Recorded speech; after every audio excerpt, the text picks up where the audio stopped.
ਸਤਿ ਸ਼੍ਰੀ ਅਕਾਲ ਜੀ ਸਾਰਿਆਂ ਨੂੰ। ਮੇਰਾ ਵਿਆਹ ਬਹੁਤ ਸੋਹਣੀ ਕੁੜੀ ਨਾਲ ਹੋ ਰਿਹਾ ਸੀ। ਉਹ ਮੇਰੇ ਨਾਲ ਸਟੇਜ 'ਤੇ ਦੁਲਹਨ ਬਣ ਕੇ ਬੈਠੀ ਸੀ। ਮੈਂ ਆਪਣੇ ਵਿਆਹ ਵਿੱਚ ਬਹੁਤ ਖੁਸ਼ ਸੀ, ਪਰ ਮੈਂ ਦੇਖਿਆ ਕਿ ਮੇਰੀ ਪਤਨੀ ਦੀ ਸਭ ਤੋਂ ਛੋਟੀ ਭੈਣ ਮੇਰੇ ਵੱਲ ਅਜੀਬ ਨਜ਼ਰਾਂ ਨਾਲ ਦੇਖ ਰਹੀ ਸੀ। ਕੁਝ ਦੇਰ ਬਾਅਦ ਉਹ ਮੇਰੇ ਕੋਲ ਆਈ ਤੇ ਹੌਲੀ ਜਿਹੀ ਮੇਰੇ ਹੱਥ ਵਿੱਚ ਲਿਫਾਫੇ ਫੜਾ ਦਿੱਤਾ। ਉਸ ਨੇ ਅਜਿਹਾ ਕਰਦੇ ਦੇਖ ਮੈਂ ਡਰ ਗਿਆ, ਪਰ ਉਸ ਨੂੰ ਦੱਸੇ ਬਿਨਾਂ ਮੈਂ ਉਹ ਲਿਫਾਫਾ ਹੌਲੀ ਹੌਲੀ ਆਪਣੀ ਪੈਂਟ ਦੀ ਜੇਬ ਵਿੱਚ ਰੱਖ ਲਿਆ। ਵਿਆਹ ਤੋਂ ਬਾਅਦ ਜਦੋਂ ਮੈਂ ਉਹ ਲਿਫਾਫਾ ਖੋਲ੍ਹਿਆ ਤਾਂ ਉਸ ਵਿੱਚ ਕੁਝ ਤਸਵੀਰਾਂ ਸੀ। ਮੈਨੂੰ ਪਸੀਨਾ ਆਉਣ ਲੱਗਾ ਕਿਉਂਕਿ ਉਹ ਤਸਵੀਰਾਂ ਵਿੱਚ ਮੇਰਾ ਨਾਂ ਅਰੁਣ ਹੈ। ਮੈਂ ਆਪਣੇ ਪਰਿਵਾਰ ਦਾ ਇਕਲੌਤਾ ਪੁੱਤਰ ਹਾਂ ਪਰ ਮੇਰੀਆਂ 2 ਭੈਣਾਂ ਹਨ।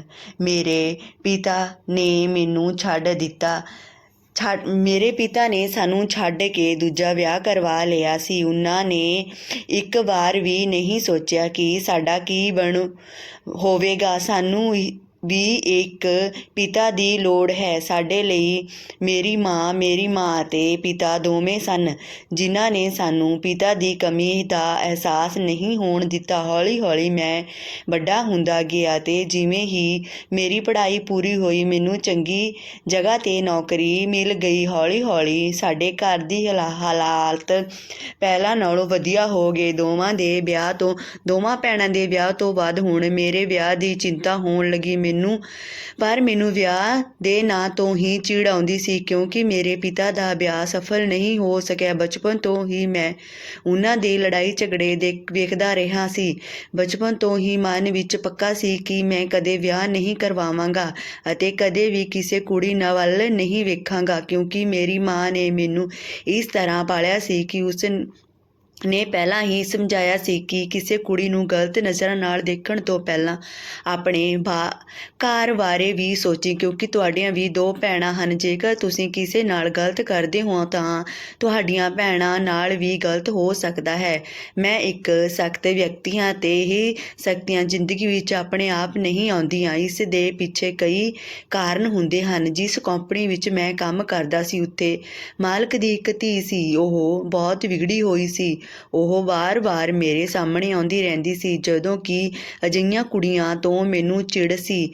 ਜਿੰਨਾ ਜ਼ਿਆਦਾ ਮੈਂ ਉਸ ਤੋਂ ਦੂਰ ਜਾਣ ਦੀ ਕੋਸ਼ਿਸ਼ ਕਰਦਾ ਸੀ, ਉਨਾ ਹੀ ਉਹ ਮੇਰੇ ਨੇੜੇ ਆਉਂਦੀ ਸੀ ਅਤੇ ਮੈਨੂੰ ਕਿਸੇ ਨਾ ਕਿਸੇ ਕੰਮ ਤੋਂ ਬਾਹਰ ਲੈ ਕੇ ਜਾਣ ਦੀ ਕੋਸ਼ਿਸ਼ ਕਰਦੀ ਸੀ ਅਤੇ ਬੌਸ ਦੇ ਕਾਰਨ ਮੈਨੂੰ ਵੀ ਉਸ ਦੀ ਧੀ ਨਾਲ ਜਾਣ ਲਈ ਮਜਬੂਰ ਹੋਣਾ ਪੈਂਦਾ ਸੀ। ਜਦੋਂ ਉਹ ਮੇਰੇ ਬਾਹਰ ਜਾਂਦੀ ਤਾਂ ਉਹ ਅਜੀਬ ਵਿਵਹਾਰ ਕਰਨ ਲੱਗਦੀ।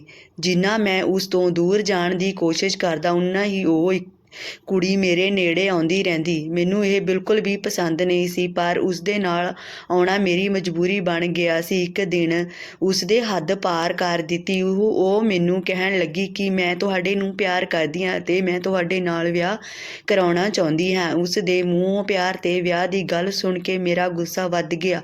ਮੈਂ ਉਸ ਨੂੰ ਗੁੱਸੇ ਵਿੱਚ ਆ ਕੇ ਕਿਹਾ, ਇੱਕ ਗੱਲ ਕੰਨ ਖੋਲ੍ਹ ਕੇ ਸੁਣ ਲਓ, ਵਿਆਹ ਦੀ ਗੱਲ ਮੈਂ ਆਪਣੇ ਮਨ ਵਿੱਚੋਂ ਕੱਢ ਲਓ। ਤੂੰ ਮੇਰੇ ਬੌਸ ਦੀ ਧੀ ਹੈ, ਇਸੇ ਲਈ ਮੈਂ ਹੁਣ ਤੱਕ ਤੈਨੂੰ ਬਰਦਾਸ਼ਤ ਕਰ ਰਿਹਾ ਹਾਂ, ਨਹੀਂ ਤਾਂ ਤੇਰੇ ਵਰਗੀਆਂ ਕੁੜੀਆਂ ਦੇ ਮੈਂ ਮੂੰਹ ਨਹੀਂ ਲੱਗਦਾ।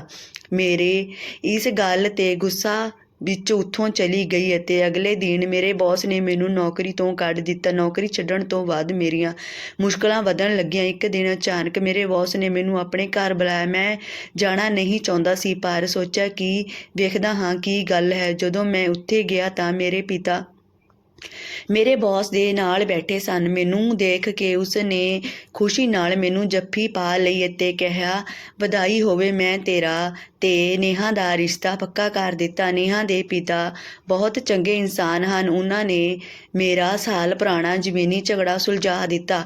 ਆਪਣੇ ਪਿਓ ਦੀ ਇਹ ਗੱਲ ਸੁਣ ਕੇ ਮੈਨੂੰ ਬਹੁਤ ਗੁੱਸਾ ਆਇਆ। ਮੈਂ ਉਹਨਾਂ ਨੂੰ ਪੁੱਛਿਆ ਕਿ ਤੁਸੀਂ ਮੇਰੇ ਲੱਗਦੇ ਕੀ ਹੋ ਅਤੇ ਮੇਰੇ ਤੇ ਤੁਹਾਡਾ ਕੀ ਰਿਸ਼ਤਾ ਹੈ। ਮੇਰੇ ਤੋਂ ਬਿਨਾਂ ਪੁੱਛੇ ਤੁਸੀਂ ਮੇਰਾ ਵਿਆਹ ਤੈਅ ਕਰ ਦਿੱਤਾ। ਮੈਂ ਇਸ ਰਿਸ਼ਤੇ ਨੂੰ ਠੋਕਰ ਮਾਰਦਾ ਹਾਂ। ਇਹ ਕਹਿ ਕੇ ਮੈਂ ਉੱਥੋਂ ਚਲਾ ਗਿਆ। ਕੁਝ ਦਿਨਾਂ ਇਸ ਤਰ੍ਹਾਂ ਲੰਘ ਗਏ। ਕੁਝ ਦਿਨਾਂ ਬਾਅਦ ਮੈਨੂੰ ਇੱਕ ਚੰਗੀ ਕੰਪਨੀ ਵਿੱਚ ਨੌਕਰੀ ਮਿਲ ਗਈ ਅਤੇ ਸਾਡੀ ਜ਼ਿੰਦਗੀ ਫਿਰ ਤੋਂ ਪਹਿਲਾਂ ਵਾਂਗ ਸੁਖਾਲੀ ਚੱਲਣ ਲੱਗੀ ਕਿ ਇੱਕ ਦਿਨ ਅਚਾਨਕ ਮੇਰੇ ਪਹਿਲੇ ਬੌਸ ਦੀ ਧੀ ਨੀਹਾ ਰੋਂਦੀ ਹੋਈ ਮੇਰੇ ਕੋਲ ਆਈ ਤੇ ਕਹਿਣ ਲੱਗੀ, ਤੁਸੀਂ ਬਹੁਤ ਚੰਗੇ ਇਨਸਾਨ ਹੋ। ਮੈਂ ਤੁਹਾਡੇ ਨਾਲ ਬਹੁਤ ਗਲਤ ਕੀਤਾ। ਕਿਰਪਾ ਕਰਕੇ ਮੈਨੂੰ ਮਾਫ਼ ਕਰ ਦਿਓ। ਮੈਂ ਤੁਹਾਨੂੰ ਦੁਬਾਰਾ ਕਦੇ ਵੀ ਪਰੇਸ਼ਾਨ ਨਹੀਂ ਕਰਾਂਗੀ। ਪਿਆਰ ਦਾ ਰਿਸ਼ਤਾ ਨਾ ਸਹੀ, ਪਰ ਕੀ ਮੈਂ ਤੁਹਾਡੀ ਦੋਸਤ ਦੇ ਲਾਇਕ ਵੀ ਨਹੀਂ ਹਾਂ? ਕੀ ਤੁਸੀਂ ਮੇਰੇ ਨਾਲ ਦੋਸਤੀ ਕਰ ਸਕਦੇ ਹੋ? ਇਸ ਨੂੰ ਦੇਖ ਕੇ ਮੈਨੂੰ ਮਹਿਸੂਸ ਹੋਇਆ ਕਿ ਸੱਚਮੁੱਚ ਬਦਲ ਗਈ ਹੈ ਅਤੇ ਮੇਰੇ ਤੋਂ ਮਾਫ਼ੀ ਮੰਗਣਾ ਚਾਹੁੰਦੀ ਹੈ। ਮੈਂ ਉਸ ਨੂੰ ਮਾਫ਼ ਕਰ ਦਿੱਤਾ। ਉਸ ਨੇ ਮੈਨੂੰ ਕਿਹਾ, ਜੇ ਤੁਸੀਂ ਦੋਸਤੀ ਕੀਤੀ ਹੈ ਤਾਂ ਨਿਭਾਉਣੀ ਪੈਂਦੀ ਹੈ। ਜੇ ਤੁਹਾਨੂੰ ਸਹੀ ਲੱਗੇ ਤਾਂ ਇੱਕ ਦਿਨ ਮੇਰੇ ਘਰ ਜ਼ਰੂਰ ਆਉਣਾ। ਜੇ ਤੂੰ ਮੇਰੇ ਘਰ ਆਇਆ ਤਾਂ ਮੈਂ ਸਮਝਾਂਗੀ ਕਿ ਤੂੰ ਮੈਨੂੰ ਤੇਰੇ ਦਿਲ ਤੋਂ ਮਾਫ਼ ਕਰ ਦਿੱਤਾ। ਮੈਂ ਉਸ ਦੇ ਘਰ ਗਿਆ। ਉਸ ਨੇ ਮੈਨੂੰ ਬਹੁਤ ਪਿਆਰ ਨਾਲ ਚਾਹ ਅਤੇ ਨਾਸ਼ਤਾ ਕਰਵਾਇਆ, ਪਰ ਮੈਨੂੰ ਨਹੀਂ ਪਤਾ ਸੀ ਕਿ ਚਾਹ ਪੀਣ ਤੋਂ ਬਾਅਦ ਮੈਨੂੰ ਕੀ ਹੋ ਗਿਆ। ਜਦੋਂ ਅੱਖ ਖੁੱਲ੍ਹੀ ਤਾਂ ਸਵੇਰ ਦਾ ਸਮਾਂ ਸੀ ਅਤੇ ਪੁਲਿਸ ਮੇਰੇ ਸਾਹਮਣੇ ਖੜ੍ਹੀ ਸੀ। ਮੈਂ ਇੱਕ ਲੜਕੀ ਨਾਲ ਬਲਾਤਕਾਰ ਕਰਨ ਦੇ ਦੋਸ਼ ਵਿੱਚ ਗ੍ਰਿਫਤਾਰ ਕੀਤਾ ਗਿਆ ਸੀ। ਇਹ ਸਭ ਇੰਨਾ ਅਚਾਨਕ ਹੋਇਆ ਕਿ ਮੈਨੂੰ ਕੁਝ ਸਮਝ ਨਹੀਂ ਆਇਆ। ਪੁਲਿਸ ਨੇ ਮੈਨੂੰ ਜੇਲ੍ਹ ਵਿੱਚ ਬੰਦ ਕਰ ਦਿੱਤਾ। ਮੈਂ ਹੈਰਾਨ ਸੀ ਕਿ ਮੇਰੇ ਨਾਲ ਇਹ ਸਭ ਕਿਵੇਂ ਹੋ ਗਿਆ। ਸ਼ਾਮ ਨੂੰ ਮੇਰਾ ਇੱਕ ਦੋਸਤ ਆਇਆ ਜੋ ਮੇਰੀ ਜ਼ਮਾਨਤ ਕਰਵਾ ਕੇ ਮੈਨੂੰ ਘਰ ਲੈ ਗਿਆ। ਜ਼ਮਾਨਤ ਕਰਵਾਉਣ ਤੋਂ ਬਾਅਦ ਮੈਂ ਘਰ ਜਾਣ ਦੀ ਬਜਾਏ ਹਸਪਤਾਲ ਚਲਾ ਗਿਆ। ਡਾਕਟਰ ਨੇ ਦੱਸਿਆ ਕਿ ਤੁਹਾਨੂੰ ਬਹੁਤ ਜ਼ਿਆਦਾ ਨਸ਼ਾ ਦਿੱਤਾ ਗਿਆ। ਡਾਕਟਰ ਦੀ ਗੱਲ ਸੁਣ ਕੇ ਮੈਂ ਸਮਝ ਗਿਆ ਕਿ ਇਹ ਸਭ ਕੁਝ ਮੇਰੇ ਬੌਸ ਦੀ ਬੇਟੀ ਨੇਹਾ ਨੇ ਕੀਤਾ ਹੈ। ਉਸ ਦੀ ਮਾਫ਼ੀ ਸਭ ਡਰਾਮਾ ਸੀ। ਮੈਂ ਉਸਦਾ ਪ੍ਰਸਤਾਵ ਠੁਕਰਾ ਦਿੱਤਾ। ਉਹ ਆਪਣੀ ਬੇਇੱਜ਼ਤੀ ਬਰਦਾਸ਼ਤ ਨਹੀਂ ਕਰ ਸਕੀ ਅਤੇ ਉਸ ਨੇ ਆਪਣੀ ਬੇਇੱਜ਼ਤੀ ਦਾ ਬਦਲਾ ਲੈਣ ਲਈ ਮੇਰੇ ਨਾਲ ਇਹ ਸਭ ਕੁਝ ਕੀਤਾ। ਮੈਂ ਸੋਚ ਵੀ ਨਹੀਂ ਸਕਦਾ ਸੀ ਕਿ ਉਹ ਇੰਨੀ ਗਿਰੀ ਹੋਵੇਗੀ। ਇੰਨੀ ਧੋਖੇ ਦਾ ਸ਼ਿਕਾਰ ਹੋਣ ਤੋਂ ਬਾਅਦ ਮੇਰਾ ਦਿਲ ਘਬਰਾਉਣ ਲੱਗ ਗਿਆ। ਮੈਂ ਕੁਝ ਨਾ ਕਰਨ ਦੇ ਬਾਵਜੂਦ ਵੀ ਆਪਣੀਆਂ ਨਜ਼ਰਾਂ ਵਿੱਚ ਅਪਰਾਧੀ ਬਣ ਗਿਆ ਸੀ। ਮੈਨੂੰ ਉਸ ਦੇ ਗੁਨਾਹ ਦੀ ਸਜ਼ਾ ਮਿਲੀ ਜੋ ਮੈਂ ਕਦੇ ਨਹੀਂ ਕੀਤਾ ਸੀ। ਮੈਂ ਕਿਸੇ ਤਰ੍ਹਾਂ ਆਪਣੇ ਘਰ ਚਲਾ ਗਿਆ। ਜੇ ਮੇਰੇ ਘਰ ਵਾਲਿਆਂ ਨੂੰ ਇਹ ਪਤਾ ਲੱਗ ਗਿਆ ਤਾਂ ਮੈਂ ਕਿਤੇ ਵੀ ਮੂੰਹ ਨਹੀਂ ਦਿਖਾ ਸਕਾਂਗਾ।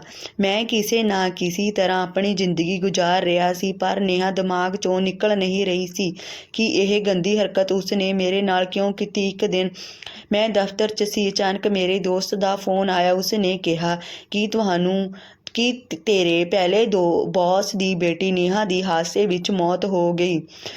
ਉਸ ਨੇ ਤੁਹਾਨੂੰ ਗਲਤ ਕੀਤਾ ਹੈ, ਇਸ ਲਈ ਉਸ ਨੂੰ ਇਸ ਦੀ ਸਜ਼ਾ ਵੀ ਮਿਲ ਗਈ। ਪਰ ਉਸ ਦੀ ਗੰਦੀ ਕਰਤੂਤ ਦੀ ਤਸਵੀਰ ਮੇਰੇ ਮਨ ਵਿੱਚ ਵਾਰ-ਵਾਰ ਉੱਭਰਦੀ ਰਹੀ।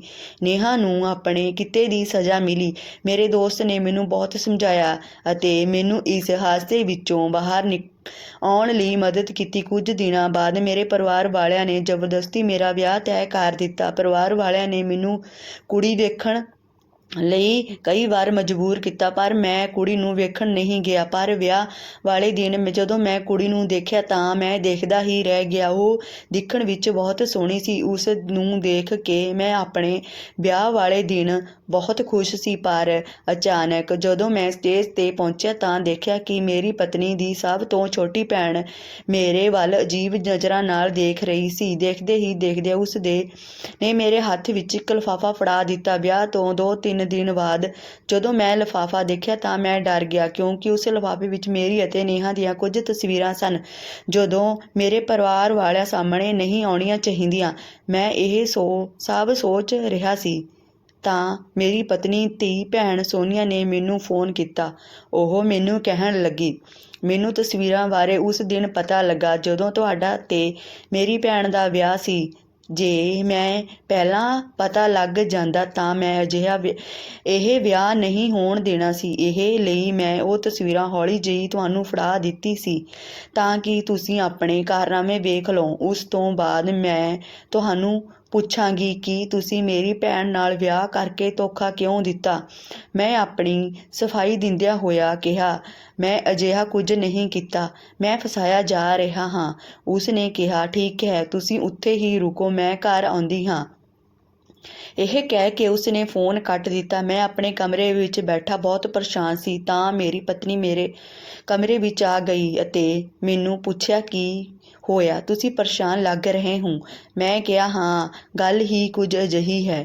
ਹਲੇ ਮੈਂ ਉਸ ਨਾਲ ਗੱਲ ਹੀ ਕਰ ਰਿਹਾ ਸੀ ਕਿ ਉਸ ਦੀ ਭੈਣ ਮੇਰੇ ਸਾਹਮਣੇ ਆ ਕੇ ਖੜੀ ਹੋ ਗਈ ਅਤੇ ਮੇਰੀ ਪਤਨੀ ਆਰਤੀ ਨੂੰ ਕਹਿਣ ਲੱਗੀ, ਤੈਨੂੰ ਪਤਾ ਹੈ ਕਿ ਤੇਰੇ ਪਤੀ ਨੇ ਵਿਆਹ ਤੋਂ ਪਹਿਲਾਂ ਕਿਹੜੇ-ਕਿਹੜੇ ਗੁਲ ਖਿਲਾਏ ਹਨ। ਦੀਦੀ, ਇਹ ਜਗ੍ਹਾ ਤੇਰੇ ਨਾਲ ਨਹੀਂ, ਜੇਲ੍ਹ ਵਿੱਚ ਹੋਣੀ ਚਾਹੀਦੀ ਹੈ। ਜਿਵੇਂ ਹੀ ਮੇਰੀ ਪਤਨੀ ਨੇ ਆਪਣੀ ਭੈਣ ਤੋਂ ਇਹ ਸੁਣਿਆ, ਮੇਰੀ ਪਤਨੀ ਨੇ ਆਪਣੀ ਭੈਣ ਨੂੰ ਥੱਪੜ ਮਾਰਿਆ ਅਤੇ ਕਿਹਾ ਕਿ ਹੁਣ ਉਸ ਇੱਕ ਵੀ ਸ਼ਬਦ ਕਹਿਣ ਦੀ ਲੋੜ ਨਹੀਂ। ਅਰੁਣ ਜੀ ਨੇ ਵਿਆਹ ਤੋਂ ਪਹਿਲਾਂ ਕੀ ਕੀਤਾ ਜਾਂ ਉਹਨਾਂ ਨਾਲ ਕੀ ਹੋਇਆ ਸੀ, ਇਹ ਤਾਂ ਪਤਾ ਨਹੀਂ, ਪਰ ਜਦੋਂ ਮੈਂ ਇਸ ਘਰ ਵਿੱਚ ਆਈ ਹਾਂ, ਮੈਨੂੰ ਪਤਾ ਲੱਗ ਗਿਆ ਕਿ ਅਰੁਣ ਜੀ ਕਿਹੋ ਜਿਹੇ ਵਿਅਕਤੀ ਹਨ। ਇਹ ਕਦੇ ਵੀ ਕਿਸੇ ਨਾਲ ਗਲਤ ਨਹੀਂ ਕਰ ਸਕਦੇ। ਇਹਨਾਂ ਨਾਲ ਧੋਖਾ ਕੀਤਾ ਗਿਆ ਹੈ ਕਿਉਂਕਿ ਵਿਆਹ ਦੀ ਪਹਿਲੀ ਰਾਤ ਅਰੁਣ ਨੇ ਮੈਨੂੰ ਸਭ ਕੁਝ ਦੱਸ ਦਿੱਤਾ ਸੀ। ਜੇ ਗਲਤ ਹੁੰਦੇ ਤਾਂ ਆਪਣੇ ਗੁਨਾਹਾਂ ਨੂੰ ਛੁਪਾ ਸਕਦੇ ਸਨ, ਪਰ ਜਦੋਂ ਉਹਨੇ ਕੋਈ ਅਪਰਾਧ ਨਹੀਂ ਕੀਤਾ ਹੀ ਨਹੀਂ ਤਾਂ ਛੁਪਾਉਣਾ ਕੀ। ਆਪਣੀ ਪਤਨੀ ਦੇ ਮੂੰਹੋਂ ਇਹ ਜਿਹੀਆਂ ਗੱਲਾਂ ਸੁਣ ਕੇ ਮੈਨੂੰ ਆਪਣੀ ਪਤਨੀ 'ਤੇ ਮਾਣ ਮਹਿਸੂਸ ਹੋਇਆ, ਕਿਉਂਕਿ ਅੱਜ ਜੇ ਉਹ ਮੇਰਾ ਸਾਥ ਨਾ ਦਿੰਦੀ ਤਾਂ ਮੈਂ ਕਿਧਰੇ ਦਾ ਨਾ ਰਹਿੰਦਾ। ਇਹਨਾਂ ਕਹਿੰਦੇ ਹਨ ਜੀਵਨ ਸਾਥੀ ਜੇਕਰ ਇੱਕ ਤੇ ਕੋਈ ਮੁਸੀਬਤ ਆ ਜਾਵੇ ਤਾਂ ਦੂਜਾ ਮੋਢੇ ਨਾਲ ਮੋਢਾ ਜੋੜ ਕੇ ਖੜਾ ਹੋ ਜਾਵੇ। ਵੀਡੀਓ ਦੇਖਣ ਲਈ ਬਹੁਤ ਬਹੁਤ ਧੰਨਵਾਦ ਜੀ ਸਾਰਿਆਂ ਦਾ।